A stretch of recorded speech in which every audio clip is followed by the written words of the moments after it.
اعوذ باللہ من الشیطان الرجیم بسم اللہ الرحمن الرحیم السلام علیکم ورحمۃ اللہ وبرکاتہ۔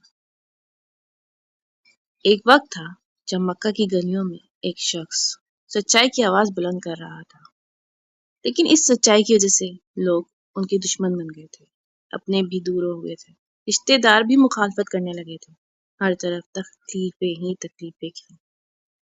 وہ تھے پروفٹ محمد صلی اللہ علیہ وسلم۔ پھر ایک دن آپ صلی اللہ علیہ وسلم کے چھوٹے بیٹے کا انتقال ہو گیا، گھر میں غم چھا گیا۔ ایک باپ کے دل پہ کیا گزرتی ہے یہ ایک صرف باپ ہی جان سکتا ہے۔ آپ صلی اللہ علیہ وسلم بہت غمگین تھے، مگر مکہ کے سرداروں کے دل سخت ہو چکے تھے۔ وہ افسوس کرنے کی بجائے خوشیاں منانے لگے۔ ان میں سے ایک شخص بولا، اب محمد صلی اللہ علیہ وسلم کا نام ختم ہو جائے گا، ان کا کوئی بیٹا نہیں رہا، یہ ابتر ہو گئے۔ عربوں میں ابتر اس شخص کو کہتے تھے جس کی نسل آگے نہ چلے۔ یہ الفاظ تیر کی طرح دل پر لگتے تھے۔ ایسے وقت میں اللہ تعالیٰ نے اپنے محبوب صلی اللہ علیہ وسلم کو تسلی دینے کے لیے ایک خوبصورت سورت نازل فرمائی، سورہ کوثر۔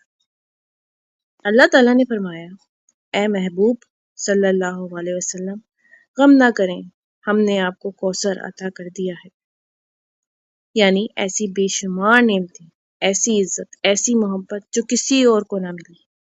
کوثر کیا ہے؟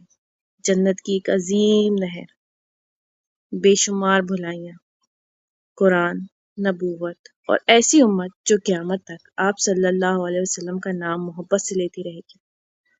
پھر اللہ نے فرمایا، پس اپنے رب کے لیے نماز پڑھو اور قربانی کرو، یعنی جب اللہ اتنی بڑی نعمتیں دے تو بندہ بھی خلوص سے اپنے رب کی عبادت کرے۔ اور پھر آخر میں اللہ نے وہ فیصلہ سنا دیا جس نے تاریخ بدل دی، یقیناً آپ کا دشمن ہی بے نام و نشان ہوگا۔ وقت گزرتا گیا، آج دنیا کے کونے کونے میں کروڑوں لوگ روزانہ محبت سے کہتے ہیں، اللہم صلی علی سیدنا محمد وعلی آلہ وصحبہ وسلم۔ اذان میں آپ صلی اللہ علیہ وسلم کا نام لیا جاتا ہے، نماز میں آپ صلی اللہ علیہ وسلم پر درود پڑھا جاتا ہے، بچوں کے نام آپ صلی اللہ علیہ وسلم کے نام پہ رکھے جاتے ہیں، اور جن لوگوں نے آپ صلی اللہ علیہ وسلم کو ابتر کہا تھا، آج دنیا میں کتنے لوگ ان کے نام جانتے ہیں۔